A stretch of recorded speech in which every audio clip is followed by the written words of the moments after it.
talk about the Yoruba cultural heritage? I would say I'm actually not talking about the Yoruba heritage. That's what this show is not about.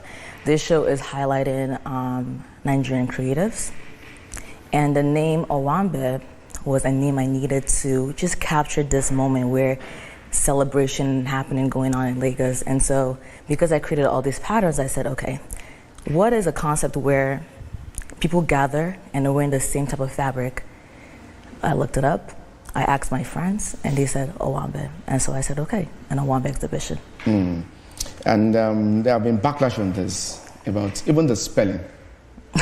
So tell us more. So because some reactions that we've seen on the social media, that you cannot tell our stories of the Yoruba heritage. Yes, and that would be fair.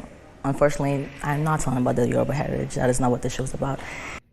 So there's a letter going around on X claiming that the Oba of Lagos addressed Toke Benson Awoyinka, Lagos Commissioner for Tourism, Arts and Culture, and the Special Assistant to Sanwo-Olu on Tourism, telling them that he is strongly against this art exhibition because of, its Yoruba culture, Yoruba heritage, and also Njoku, an Igbo person, should not be the one telling it, yada yada. However, there's this Foundation of Investigative Journalism, FIJ. It's an organization that, tend to fact-check stuff. So they phoned Oba Akiolu on Tuesday to know if the letter originated from him or if he was aware of it. So it turned out that the man had no idea what was being discussed. He said he wrote a letter, but it wasn't about Ozo's art exhibition.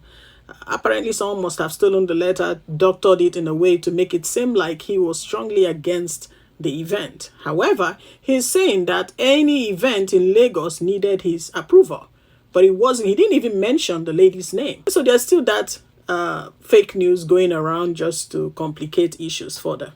Listen, the opera over Njoku's exhibition is more than just a fight about art. It is a mirror of Nigeria's worsening ethnic bigotry. What should have been a celebration of creativity has turned into a contest of ownership, where Njoku's Igbo identity became the focus rather than her artistry. It makes no sense. Instead of engaging with her vision, critics weaponized ethnicity by saying things like, your name is Soza, but you want to do Owambe. Like, what is the relevance? Such rhetoric reflects a deep-seated prejudice that defines Nigerians first by tribe before talent or contribution. And it's not even helping. Obviously, you can see. When the country needs to come together, some people are just hell-bent on tearing things apart. But here's the thing. This intolerance is not new. Across politics, business, and even social spaces, ethnic suspicion and rivalry erode national cohesion.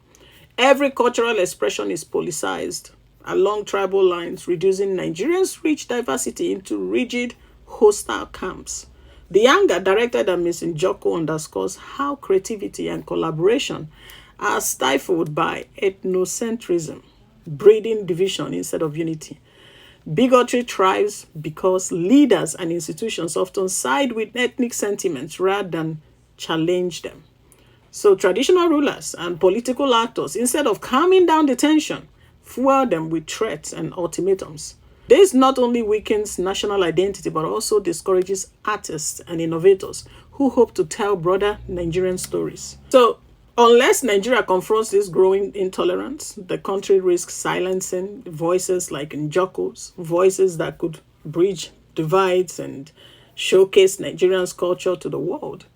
What began as an art show is now a warning. Without mutual respect and inclusivity, Nigerians' diversity will remain a source of conflict rather than strength. And that's very, very sad.